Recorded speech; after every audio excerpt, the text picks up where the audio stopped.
Subscribe करें हमारे अपने YouTube चैनल आर्मी तैयारी को और प्रेस करें बेल आइकन, जिससे आपको हमारे चैनल से रिलेटेड अपडेट्स सबसे पहले मिल सके। जय हिंद। भारत माता के वीर सपूतों, आगामी सेना के जवानों, स्वागत करते हैं आपका हमारे अपने यूट्यूब चैनल आर्मी तैयारी पर। तो दोस्तों, आज मैं फिर से आपके बीच आ चुका हूं सुबह 8 बजे। आज मैं फिर से आपके बीच फिजिक्स की क्लास लेकर आया हुआ हूं और फिजिक्स की क्लास में आज जो है हमारा वापस चल रहा है गति। ठीक है, आप सभी को मालूम है कि हमारा गति गति टॉपिक चालू हुआ है, जिसमें हम सभी गति टॉपिक को पूरी डीपली तरीके से कवर अप करने वाले हैं। एक एक करके सारी चीजें हम लोग देख लेंगे। मोशन से जुड़े हुए सारे के सारे टॉपिक्स को हम लोग देखने वाले हैं, सारे के सारे सेक्शंस को मोशन टॉपिक से। तो देखिए, अब जो ये हमारा क्लास है, इसमें हमने पिछली क्लास में डिस्कस कर लिया था कुछ इंपॉर्टेंट पॉइंट्स को लेकर। कोणीय संवेग ये सब को हमने डिस्कस किया था, कोणीय चाल ये सब हमने डिस्कस कर लिया था पहले, जैसे कि आपका औसत चाल क्या होगा, कोणीय वेग, और भी बहुत कुछ हमने डिस्कस किया था गति में पिछली क्लास में। अब आज जो है हम लोग डिस्कस करने वाले हैं त्वरण को। ठीक है, त्वरण और न्यूटन के गति नियम को हम सब आज जानेंगे। तो चलिए शुरू कर लिया जाए। और आज से जो है आज हमारा जो है ये क्लास आपका 4th क्लास है। हमारी जो क्लासेज हैं वो शुरू हो चुके हैं पिछली 10 दिसंबर से ही, और आज जो है हमारा ये 4th क्लास आ रहा है। पिछली 3 क्लासेज हमने पहले अपलोड कर दी हैं। तो यदि आपसे कोई भी क्लास मिस हो गया हो तो डिस्क्रिप्शन बॉक्स में सारी क्लासेस के लिंक आपको मिल जाएंगे, जहां से जाकर आप सारी की सारी क्लासेस अटेंड कर सकते हो। और देखिए, हमारी जो फिजिक्स की क्लास है वो रोज सुबह आपको ही मालूम है कि रोज सुबह 8 बजे आती है। केमिस्ट्री की क्लास रोज सुबह 11 बजे, बायोलॉजी की क्लास रोज दोपहर 2 बजे, और फिर जीके की क्लास रोज शाम 5 बजे, और फिर जो मैथ की क्लास है वो हर रात को 9 बजे आती है। तो हमारी सारी क्लासेस को अटेंड जरूर करें। जो भी क्लासेस हैं वो टोटली न्यू बेस्ड आर्मी के सिलेबस पर हैं, और जितनी भी टॉपिक्स आपको करवाई जा रही हैं वो सारी इंपॉर्टेंट टॉपिक्स हैं। केवल उन्हीं टॉपिक्स को करवाई जा रही हैं जिससे कि सबसे ज़्यादा क्वेश्चंस इंडियन आर्मी में पूछे जाते हैं, और जिससे कि आपके क्वेश्चंस आएंगे। तो हमारी क्लासेस को अटेंड जरूर करो। ये सारी ट्रेड्स की हमारी क्लासेस चल रही हैं। आप किसी भी ट्रेड से हो, चाहे टेक्निकल हो, नर्सिंग असिस्टेंट हो, क्लर्क हो, वुमेन मिलिट्री पुलिस हो, जीडी हो, या ट्रेडमैन हो, या फिर आप एसएससी जीडी की प्रिपरेशन कर रहे हो, सभी के लिए बिल्कुल सेम सिलेबस है। तो उन सभी की क्लासेस चल रही हैं, तो सारे क्लासेस को अटेंड जरूर करना। क्योंकि देखो, फिजिकल आप दौड़ के निकाल सकते हो, लेकिन आप सब कुछ कर लोगे, लेकिन रिटन के लिए तो आपको पढ़ना ही पड़ेगा। क्योंकि रिटन आसान भी नहीं है, ना ही ज्यादा टफ है, ना ही ज्यादा आसान है, आप बोल सकते हो मिडिल टाइम में है। तो इसलिए पढ़ना जरूरी है अपने को। तो अपनी क्लासेस अटेंड करते चलो। आप फिजिकल की तैयारी खुद से करो, लेकिन जो रिटन है वो आप हम पर छोड़ दो। बस जो भी क्लासेस आपको करवाई जा रही है वो क्लासेस रेगुलरली अटेंड करते रहो। जो भी आपको वर्क दिया जा रहा है उसे पूरा करते रहो। तो चलिए आज ये क्लास स्टार्ट करेंगे। और आज जो है हम लोग जानने वाले हैं त्वरण को। किसको जानेंगे? त्वरण, एक्सीलरेशन को। लिख दे रहा हूं यहाँ पे।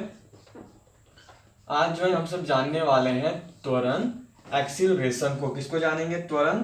और उसको इंग्लिश में क्या बोला जाता है? तो इंग्लिश में बोला जाता है एक्सीलरेशन। ठीक है, ये इसका इंग्लिश वर्ड हो गया। एक्सीलरेशन इसको बोला जाता है इंग्लिश में, यहाँ पे ई हो जाएगा। अब देखो, इसी को हम लोग बारी बारी से देखने वाले हैं कि इसमें जो भी इंपॉर्टेंट पॉइंट्स हमारे बनेंगे त्वरण में, उसे हम लोग पूरी तरीके से कवर अप कर लेंगे। और जो भी चीजें होंगी उन्हें पूरी डीपली तरीके से देखेंगे। कोई भी चीज शॉर्ट में नहीं लेकर जाएंगे, जितना डीप हो सके उतना पढ़ने का कोशिश करेंगे। क्योंकि अपने को देखो सारी चीजें पढ़ लेनी है। ऐसा कुछ भी नहीं है जो एग्जाम में जाने पर पता चले कि भाई आया तो उसी सेक्शन से था, गति वाले ही सेक्शन से आया, मोशन से ही, मोशन टॉपिक से ही आया, पर अपना छूट गया क्योंकि हमने ये नहीं किया था। ऐसा नहीं करना है अपने को। अपने को सारी चीजें क्लियर अप कर देनी है। सीधा आर्मी को बोलना है कि तू पूछ, कहां से पूछेगा, हमने तो भी सारी चीजें पढ़कर आई हुई हैं। तो ऐसा ही होना चाहिए। अपना पढ़ाई ऐसा होना चाहिए, अपनी प्रिपरेशन ऐसी करनी है कि आर्मी कहीं से भी क्वेश्चन कर दे, बस अपन सीधा उसे जवाब दे कि भाई तू पूछ, तू कहां से पूछेगा, हम लोग तो सारी चीजें पढ़कर आए हुए हैं। तो यही करना है, एक एक चीज को डीपली तरीके से करते चलना है, किसी भी चीज को छोड़ना नहीं है। चलिए तो लिखते चल रहा हूं। सबसे पहले त्वरण का देखो डेफिनेशन देख लो क्या होता है। तो त्वरण का डेफिनेशन देख रहा हूं, किसी वस्तु के वेग में परिवर्तन की दर को, किसी वस्तु के वेग में परिवर्तन की दर को त्वरण कहते हैं। ठीक है, त्वरण किसे कहते हैं? तो त्वरण का डेफिनेशन है, किसी वस्तु के वेग में परिवर्तन की दर को त्वरण कहते हैं। अब देखिए, यदि चैनल पे नए हो तो चैनल को सब्सक्राइब करके बेल आइकन जरूर प्रेस कर देना, और जितना हो सके हमारे चैनल को अपने दोस्तों को भी शेयर करो, अपने और भी जो भी आपके ऐसे हैं जो आर्मी की प्रिपरेशन कर रहे हैं उन्हें भी इस चैनल के बारे में जरूर बताओ, उन्हें भी हमारे चैनल से जोड़ो, ताकि उनकी भी आर्मी की रिटर्न की बहुत अच्छी तरीके से प्रिपरेशन हो सके। तो क्या है त्वरण का डेफिनेशन? तो त्वरण का डेफिनेशन है किसी वस्तु के वेग में परिवर्तन की दर को त्वरण कहते हैं। ठीक है, अब देखो त्वरण को सूचित करते हैं ए से, लिख दे रहा हूं यहां पे, त्वरण को प्राय छोटा ए, ठीक है, स्मॉल ए द्वारा सूचित किया जाता है। ठीक है, स्मॉल ए द्वारा सूचित किया जाता है। डन हो गया हमारा, त्वरण को सूचित करते हैं ए से। अब देखो त्वरण का एसआई मात्रक तो मैंने यूनिट वाले सेक्शन में क्लियर कर दिया था, लेकिन यदि त्वरण को लिख रहे हैं तो उसके बारे में भी लिखना जरूरी है, उसके बारे में भी जान लेंगे। लेकिन देखो उस सेक्शन यदि आप मात्रक ना कर पाए हो यूनिट वाले क्लास को अटेंड, तो उसे अटेंड जरूर करना, क्योंकि वो काफी इंपॉर्टेंट है आपके लिए। ये हमारी फिजिक्स की फर्स्ट क्लास में ही हमने यूनिट को क्लियर अप किया हुआ था 10 दिसंबर को ही, काफी इंपॉर्टेंट है वो, उसे जरूर कवर अप कर लेना, क्योंकि उससे बहुत ज्यादा क्वेश्चन किए जाते हैं। लिख रहा हूं यहाँ पे, त्वरण का एसआई मात्रक, ठीक है, त्वरण का एसआई मात्रक मीटर पर सेकेंड स्क्वायर होता है। क्या होता है? तो त्वरण का एसआई मात्रक मीटर पर सेकेंड स्क्वायर होता है। अब देखो कहीं कहीं भी आपको क्या मिलेगा ना, कि ये मीटर पर सेकेंड स्क्वायर की जगह पे क्या होगा कि ये लिखा हुआ होगा मीटर सेकेंड इनवर्स 2, ऐसे भी लिखा जाता है। ठीक है, क्योंकि जब यहाँ से ये देखो, ये प का मतलब होता है ये बाई, ठीक है, मीटर बाई सेकेंड दिया हुआ था, ये आपका ऐसे दिया होता है, ये जो लिखा गया है इसलिए ये ऐसे लिखा हुआ होता है। तो जब इस आप बाई को हटा दोगे, इस बट्टा वाले चिन्ह को हटाओगे, तो ये आ जाएगा ऊपर, और ऊपर आने के बाद ये नीचे प्लस में था तो ऊपर जाएगा तो माइनस में। तो उसी को कहीं कहीं पे इसी को इस प्रकार से लिख दिया जाता है, मीटर सेकेंड इनवर्स 2। तो कोई फर्क नहीं है, दोनों चीजें बिल्कुल सेम है। चलो यहां तक तो आपने नोट कर ही ली होगी, नोट कर लो पहले यहां तक।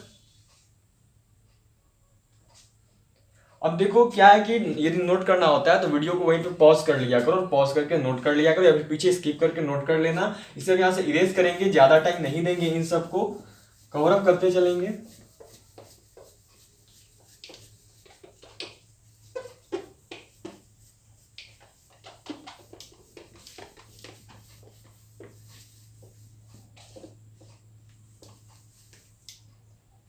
चलिए, तो क्या है हमारा आगे देख लो, एक चीज जान लो कि कहीं कहीं पे इंपॉर्टेंट सेक्शन में दे दिए जाते हैं, पूछ दिया जाता है इस प्रकार से, तो इसको नोट कर लेना। ठीक है, इसी में यदि वस्तु के वेग में, यदि वस्तु के वेग में बराबर समय अंतरालों में बराबर परिवर्तन होता है, बराबर समय अंतरालों में, ठीक है, बराबर समय अंतरालों में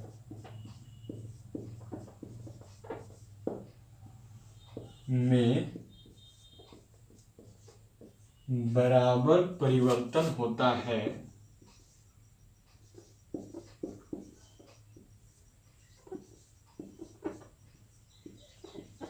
में बराबर परिवर्तन होता है,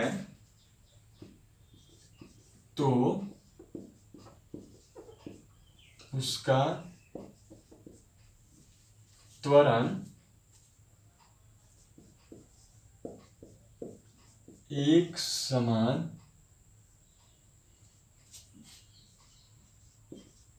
रहता है।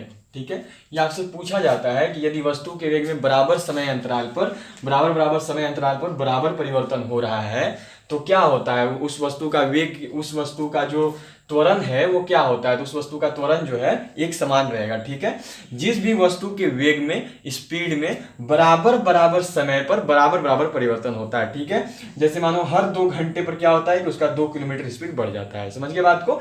हर 2 घंटे पर बराबर समय अंतराल हो गया, 2-2 घंटा 2-2 घंटा 2-2 घंटा, और हर 2-2 घंटे पे उसका जो है 2-2 किलोमीटर पर सेकंड की जो रफ्तार है वो बढ़ती है। तो वही बराबर समय अंतराल है, और बराबर समय अंतराल पे बराबर परिवर्तन भी हो रहा है। ठीक है, बराबर परिवर्तन होता रहता है तो उस वस्तु का त्वरण जो है वो एक समान मतलब कि बराबर रहता है। ये चीज आपसे पूछी जाती है तो इसे मैं अंडरलाइन कर दे रहा हूं, ठीक है, इसे नोट जरूर करना। अब देखो इसमें हमारा हो गया एक समान रहता है। अब एक चीज नोट कर लिया जाए कि कब जो है त्वरण धनात्मक होता है और कब जो है त्वरण ऋणात्मक होता है, ठीक है, ये चीजें पूछी जाती हैं। तो ये फर्स्ट पॉइंट था इसमें। अब सेकेंड पॉइंट इसका देख लो, ये फर्स्ट पॉइंट हो गया हमारा। अब इसमें सेकेंड पॉइंट देख लो कि आपका यदि वस्तु के वेग का परिमाण, यदि वस्तु के वेग का परिमाण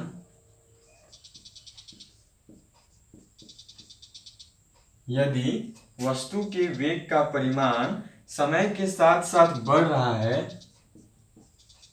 यदि वस्तु के वेग का परिमाण समय के साथ साथ बढ़ रहा है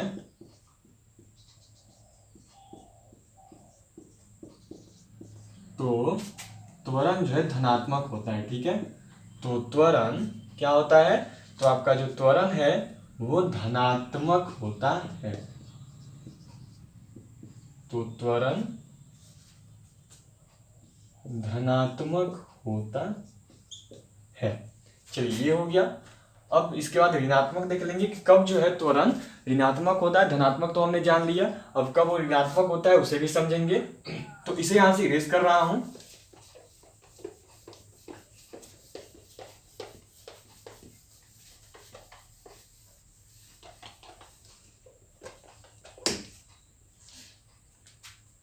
अब चलिए, अब हम सब जान लेंगे कि कब जो है त्वरण आपका ऋणात्मक होता है, ठीक है। तो त्वरण ऋणात्मक जस्ट इसका अपोजिट हो जाएगा, ठीक है, जस्ट इसका अपोजिट हो जाएगा। तो यहां देख लो, यदि वस्तु के वेग का परिमाण घट रहा है तो त्वरण, यदि वस्तु के वेग का परिमाण घट रहा है तो त्वरण क्या होता है, तो त्वरण ऋणात्मक होता है। चलिए यहां पे हमारा हो गया त्वरण कब धनात्मक होगा कब ऋणात्मक होगा।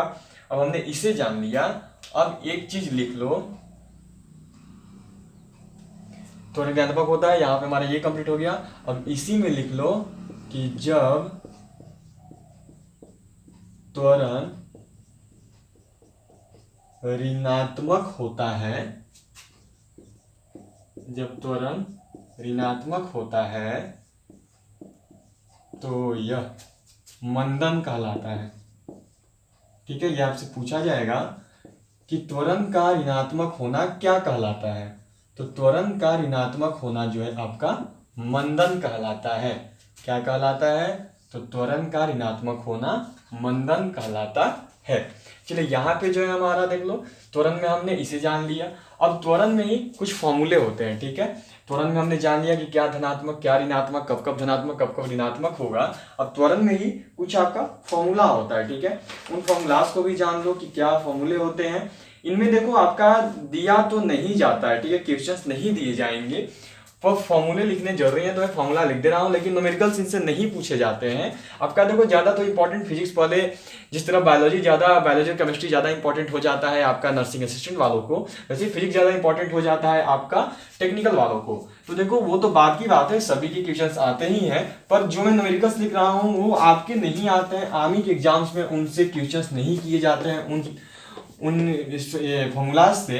लेकिन फॉर्मूलाज यदि कंप्लीट करते चल रहे हैं तो सभी चीजों को पढ़ते ही चलना चाहिए, अब थोड़ा सा हमें छोड़ के नहीं निकलना चाहिए। इसलिए उन्हें मैं लिख जरूर दे रहा हूँ, लेकिन उन पे न्यूमेरिकल नहीं बनाएंगे, ठीक है। जिस तरह हमने देखा था आपने औसत वेग वाले सेक्शन में जो पिछली क्लास हुई थी उसमें न्यूमेरिकल्स किया था। क्यों किया था, क्योंकि आपके एग्जाम्स में उनसे आते हैं, इसलिए हमने औसत वेग वाला किया था। लेकिन इनसे जो है आपके एग्जाम्स में नहीं, बैंकिंग, रेलवेज एंड एसएससी के एग्जाम्स में क्वेश्चंस किए जाते हैं, न्यूमेरिकल्स पूछे जाते हैं, पर आपके आर्मी के एग्जाम्स में इनसे क्वेश्चंस नहीं की जाती हैं। तो केवल न्यूमेरिकल्स में लिख दूंगा, केवल मैं फॉर्मूलाज लिख दूंगा, न्यूमेरिकल्स हम लोग इस पे नहीं करेंगे, ठीक है। क्यों नहीं करेंगे? क्योंकि आपके जो है इससे क्वेश्चंस नहीं आते हैं। तो देखो v इक्वल टू हो गया u प्लस 80, ठीक है। अब b नंबर लिख रहा हूं, b नंबर में आपका हो गया v square equal to u square plus 2as, ठीक है, 2as।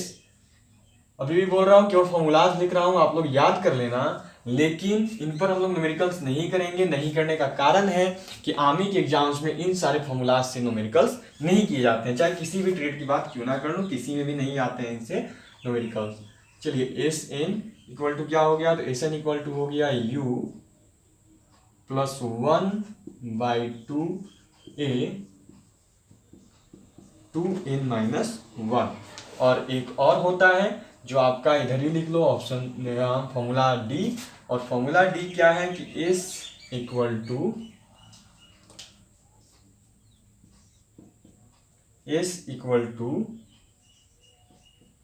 ut plus 1/2at square, ठीक है। ये हो जाता है फॉर्मूला। अब देख लो यहाँ पे क्या है कि u इक्वल टू क्या है, v इक्वल टू क्या है, a इक्वल टू क्या है, t इक्वल टू क्या है, s इक्वल टू क्या है, ये चीजें यहाँ पर हैं।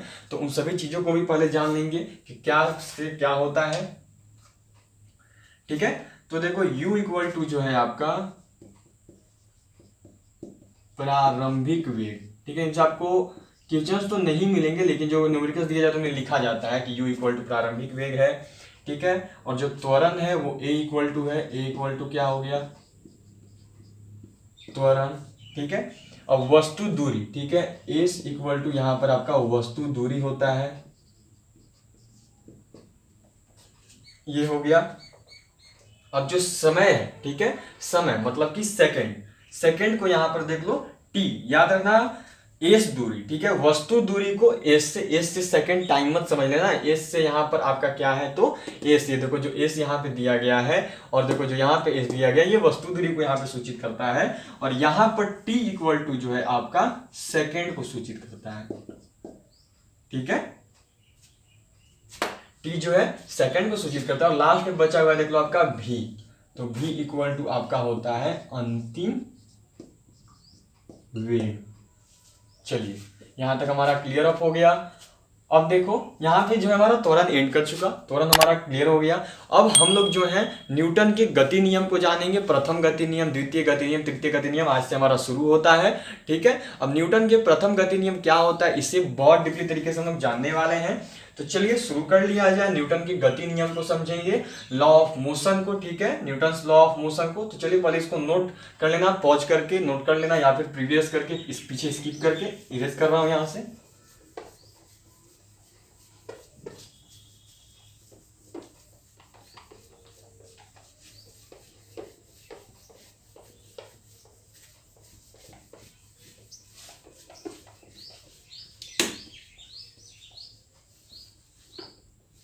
चलिए क्या जानेंगे अब हम सब, तो अब हम सब जानेंगे न्यूटन के गति नियम।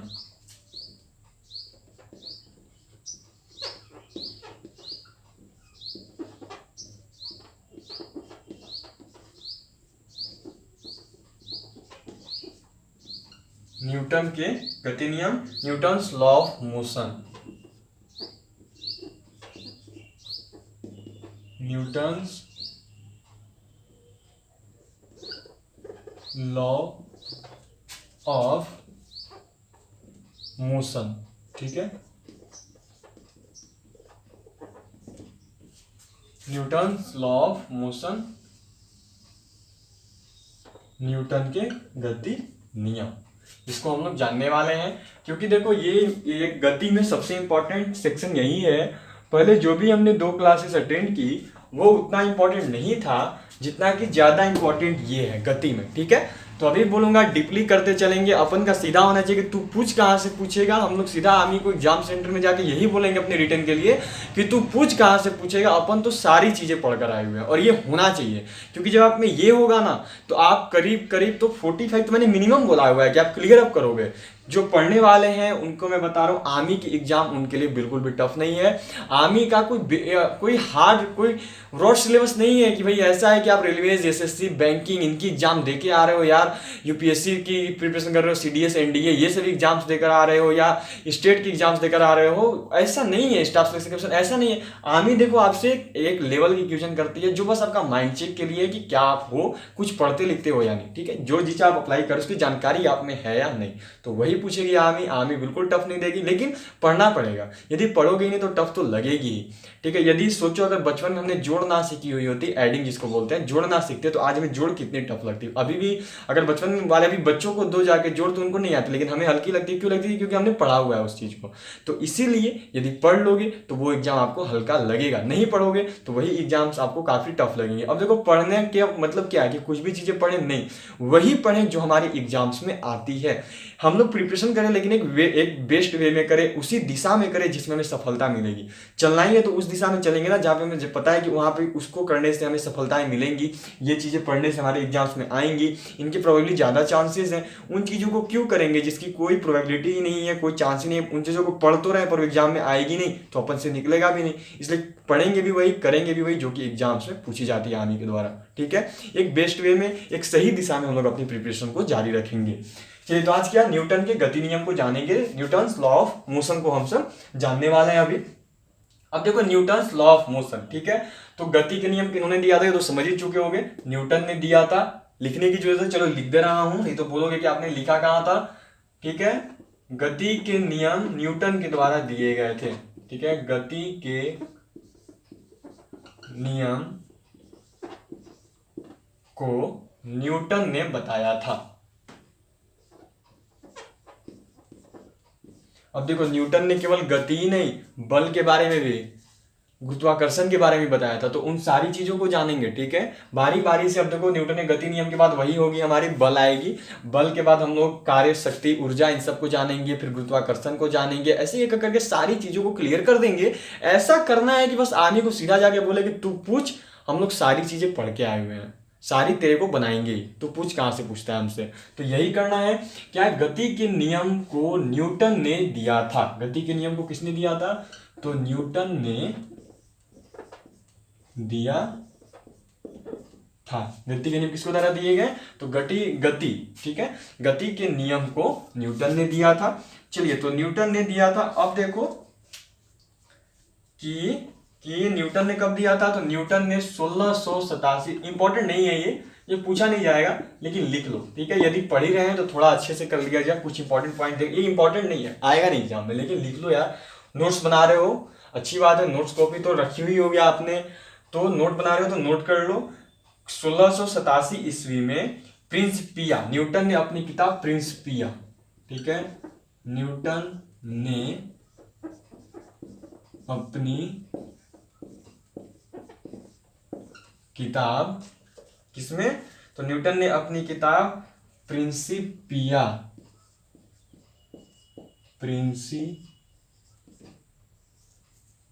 में दिया था। किसमें उन्होंने गति के नियम को दिया था? तो 1687 में न्यूटन ने अपनी किताब प्रिंसिपिया में दिया था, या फिर मैं लिख दे रहा हूं गति के नियम को दिया था, में गति के नियम को दिया था, ठीक है। ये हो गया हमारा। अब आगे क्या हो गया? तो आगे अब देखो यहां पर तो हमने जान लिया कि किन्होंने दिया था, कब दिया था, ये सभी चीजें हमने जान ली। अब क्या करेंगे? सिंपली हम लोग जानेंगे फर्स्ट लॉ ऑफ मोशन, गति का प्रथम नियम क्या है, ठीक है। फर्स्ट लॉ ऑफ मोशन को हम सब जानेंगे कि न्यूटन की प्रथम गति के नियम क्या है। तो इसे पॉज करके या पीछे स्किप करके नोट करना, इरेज करूंगा। अब पहले जैसा टाइम नहीं लेना है अपने को, सीधा क्लियर करते चलेंगे क्योंकि ज्यादा टाइम वेस्ट होगा वैसे। चलिए क्या चल रही है हमारी? तो हम लोग देखने वाले हैं प्रथम नियम, फर्स्ट लॉ ऑफ मोशन, ठीक है, प्रथम नियम, ठीक है। प्रथम नियम को जानेंगे कि प्रथम नियम क्या था, गति के प्रथम नियम क्या थे। तो ठीक है, यहाँ पे लिखा हुआ है न्यूटन के गति नियम, तो ये प्रथम नियम। अब ये मतलब किस चीज का प्रथम नियम, तो फर्स्ट लॉ ऑफ मोशन है, प्रथम गति के प्रथम नियम। ठीक है, फर्स्ट लॉ ऑफ मोशन क्या था, तो फर्स्ट लॉ ऑफ मोशन ये है कि देखो कोई भी वस्तु विराम अवस्था में तब तक रहती है जब तक उस पर कोई बाहरी बल नहीं लगाया जाता है। ठीक है, कोई भी वस्तु विराम अवस्था में कब तक रहेगी, जब तक उस पर कोई बाहरी बल, कोई बाहरी फोर्स आकर ना लगे। मानो कोई भी चीज अगर यही कहीं पर रखी हुई है तो ये तब तक विराम अवस्था में रहेगी जब तक मैं आकर इसे धक्का न दूं, इसे उठाऊं नहीं, इसे गिराऊं नहीं, जब तक मैं मतलब बाकी इस पर कोई बाहर से फोर्स ना दूं, या जब तक कोई हवा ही आकर इस पर फोर्स क्यों ना डाले, तभी ये हिलेगी। तो उसी प्रकार न्यूटन का प्रथम गति नियम यही कहता है कि कोई चीज विराम अवस्था में तब तक रहती है जब तक उस पर कोई भी बाहरी प्रेशर नहीं आता है। ठीक है, चलिए तो अब देख लेते हैं क्या होगा, आपका बाह्य कारक हो जाता है। ठीक है, हाँ क्या है, तो अब हम लोग देख लेते हैं कि आपका देखो प्रथम नियम का डेफिनेशन लिख लिया जाए, डेफिनेशन भी लिख लेना चाहिए। प्रथम गति नियम का डेफिनेशन क्या होता है उसे लिख लेंगे। तो चलो चालू करते हैं, डेफिनेशन लिखेंगे कि कोई वस्तु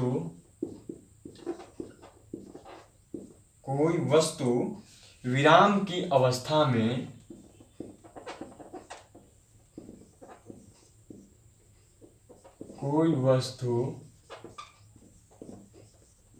विराम की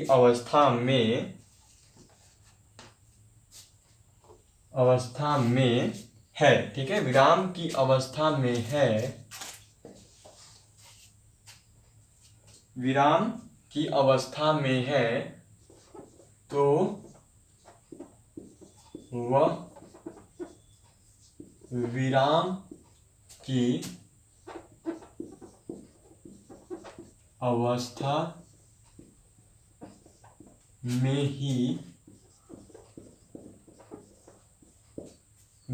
की अवस्था में ही रहेगी यदि वह एक समान गति में सीधी रेखा में चलती रहे।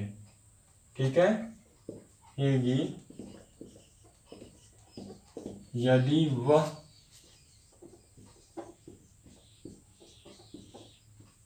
एक समान गति में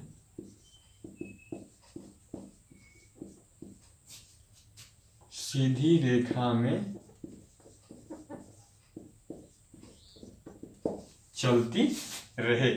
ठीक है, जब तक कि कोई उस पे बाहरी बल लगाकर उसकी अवस्था में परिवर्तन ना कर दे।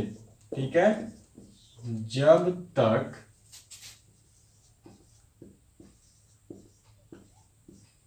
कि कोई बाहरी बल लगाकर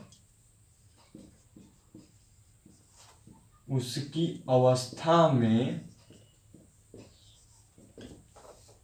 अवस्था में परिवर्तन ना कर दे।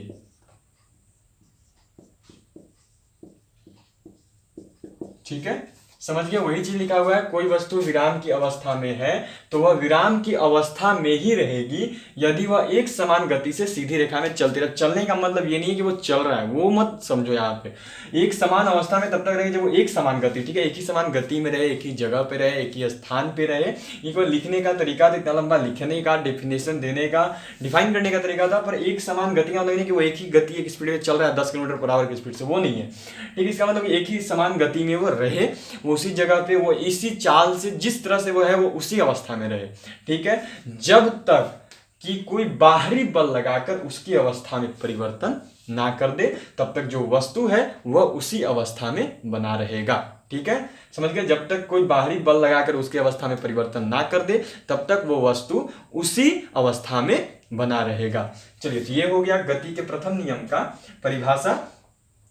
अब देखो इसमें एक चीज है कि आपका जो यहाँ पे है इसको जड़त्व का नियम भी कहते हैं। ठीक है, इसको जड़त्व के नियम भी कहते हैं। तो यहाँ पे आप एक पॉइंट दे दो। ठीक है, एक पॉइंट देकर आप सब ये चीज नोट कर लो इंपॉर्टेंट में, ये मैं यहाँ पे नोट कर लो आप इस चीज को इंपॉर्टेंट में कि न्यूटन के प्रथम गति नियम को जड़त्व का नियम भी कहते हैं। इस चीज को नोट कर लिया जाए, न्यूटन के प्रथम गति नियम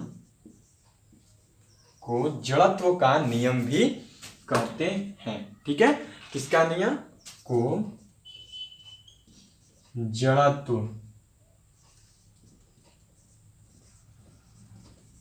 का नियम या गैलीलियो का नियम या गैलीलियो का नियम भी कहा जाता है।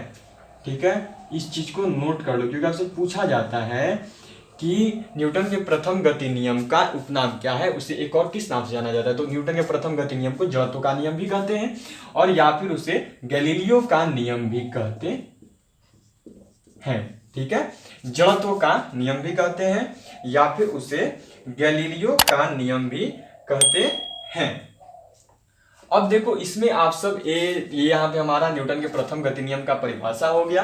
अब उसके बाद हमने क्या, तो न्यूटन के गति नियमों के उपनाम को जान लिए। ठीक है, अब देखो यहाँ पर क्या है कि आप एक चीज ले लो कि यहाँ पर जो देखो आपको एक चीज निकल कर आता है कि न्यूटन के प्रथम गति नियम को क्या कहते हैं, तो न्यूटन के प्रथम गति नियम को जड़त्व का नियम भी कहते हैं। इस चीज को याद रखना। ठीक है, अब जड़त्व क्या है, जड़त्व क्या है ये सब आप सभी जानते होंगे। ठीक है, जड़त्व क्या है तो याद करो, जड़त्व किसे कहते हैं, तो जड़त्व अचानक धक्का लगता है, अचानक कुछ भी चीज होता है। हम सब जैसे ही याद करो, आप सब किसी रेलगाड़ी में बैठते हो तो जब भी वो गाड़ी एक स्पीड से चल रही हो तो जब वो अचानक रुकती है तो आप आगे की ओर झुकते हो। ठीक है, जब वो ट्रेन वहीं से खड़ी होती है, जब चलती है तो वापस पीछे की ओर आपको धक्का लगता है।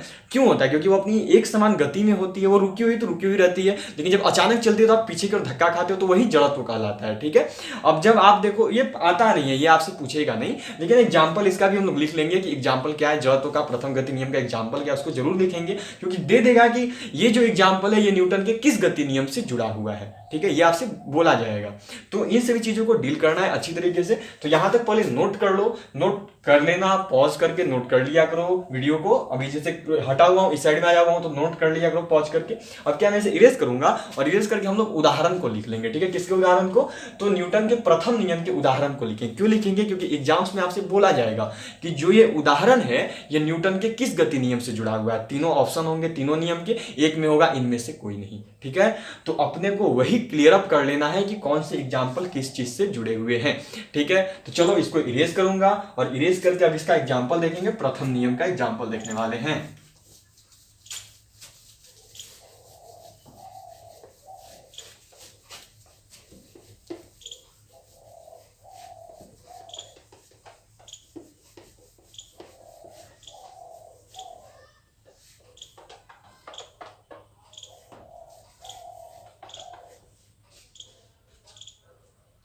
चलिए तो एग्जाम्पल देख लेंगे।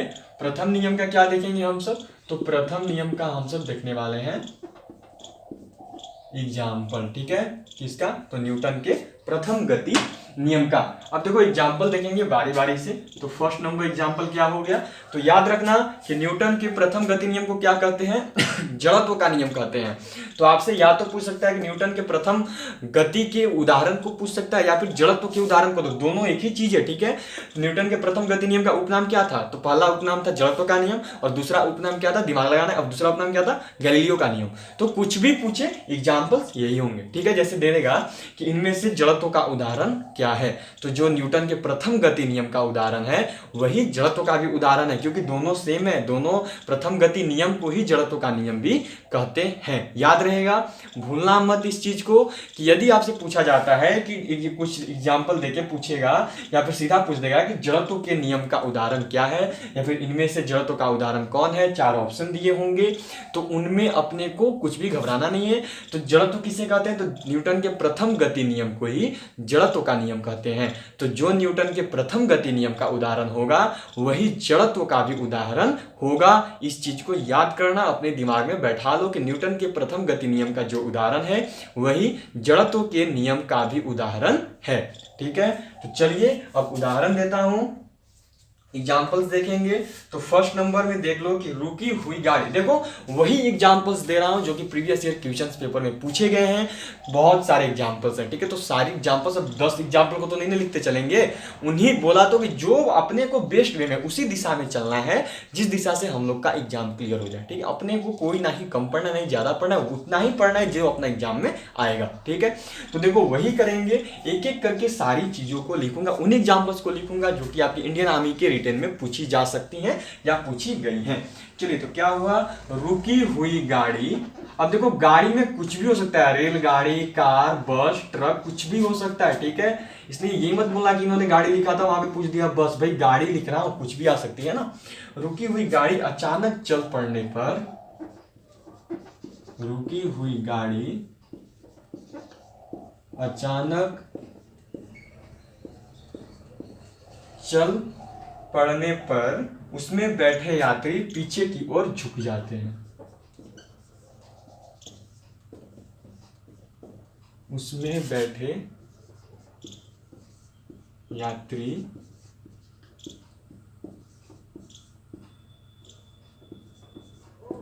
पीछे की ओर झुक जाते हैं, ठीक है। अब देख लेंगे हम लोग सेकेंड नंबर एग्जाम्पल। चलती हुई गाड़ी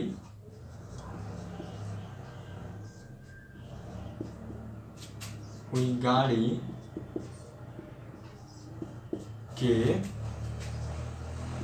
अचानक चलने पर, चलती हुई गाड़ी के अचानक रुकने पर, के अचानक रुक जाने पर, अचानक रुक जाने पर उसमें बैठे यात्री पीछे की ओर झुक जाते हैं। उसमें बैठे यात्री रुक जाने पर उसमें बैठे यात्री आगे की ओर झुक जाते हैं, ठीक है। अब देखो इसमें क्या है ना कि इसमें आपका जो है पीछे, मैंने ये बताया था, तो गाड़ी में रेलगाड़ी, ट्रक, कार, बस, कुछ भी हो सकता है, ठीक है। उसको लेके चलना है, गाड़ी कुछ भी आ सकता है। अब देखो आगे देखेंगे, दो एग्जाम्पल्स हमने देख लिए हैं, दो एग्जाम्पल्स हमारे हो गए। अब हम सब क्या करेंगे, तीसरा एग्जाम्पल देखेंगे। तीसरा एग्जाम्पल क्या होता है, याद रहे कि जो न्यूटन के प्रथम गति नियम का एग्जाम्पल है वही एग्जाम्पल आपका जड़त्व का भी है, जड़त्व के नियम का भी है और गैलीलियो के नियम का भी है, ठीक है। इन तीनों का एग्जाम्पल बिल्कुल सेम है। तो देखो गोली मारने से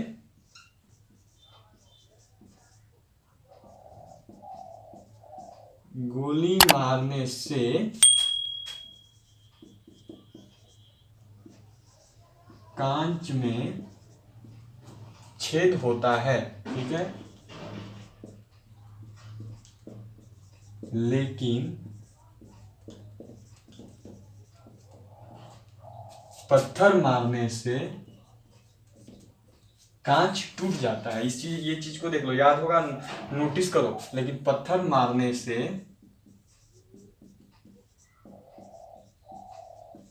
कांच टुकड़े टुकड़े हो जाता है। सही बात है ना। जब देखो, जब कांच में से गोली घुसती है तो सीधा एक छोटा सा छिद्र करके छेद करके पार हो जाती है, ठीक है। कांच में छोटा सा छेद होता है, जितनी भी जो साइज की गोली है वो छेद करती है। लेकिन जब पत्थर मारते हो तो पत्थर से जो कांच है वो चकना चूर हो जाता है, ठीक है। ये तीनों जो एग्जाम्पल हैं ये याद रहे, जड़त्व और उनके तीनों के हैं, ठीक है। क्या लिखा हुआ है, हो सकता है कि नीचे पीछे ना दिख रहा हो। गोली मारने से कांच में छेद हो जाता है, लेकिन पत्थर मारने से कांच टुकड़े टुकड़े हो जाते हैं, ठीक है। क्या लिखा है, पत्थर मारने से कांच टुकड़े टुकड़े हो जाते हैं, पत्थर मारने से कांच टुकड़े टुकड़े हो जाते हैं। चलो 3 एग्जाम्पल हो गया। अब इसे पॉज करके नोट कर लेना या पीछे स्किप करके इरेज कर रहा हूं, और आगे भी कुछ एग्जाम्पल्स हैं उन्हें देख लेंगे।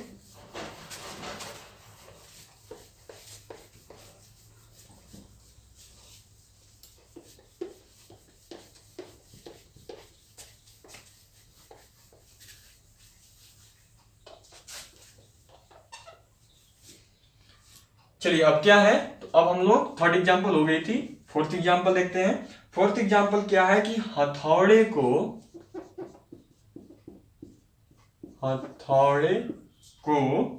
हत्थे से कसने के लिए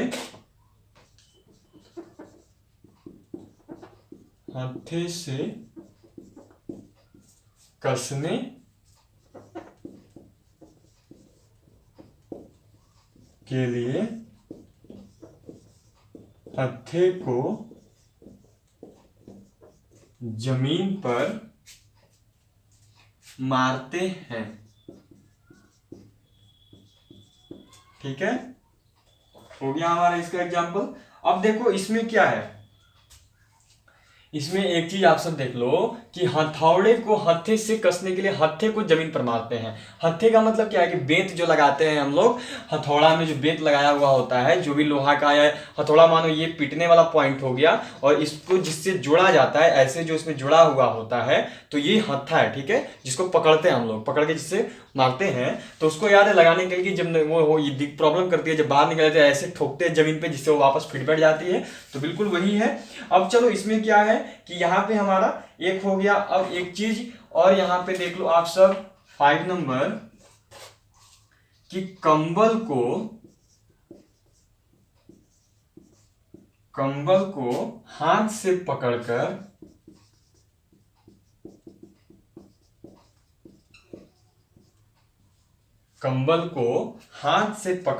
पकड़कर डंडे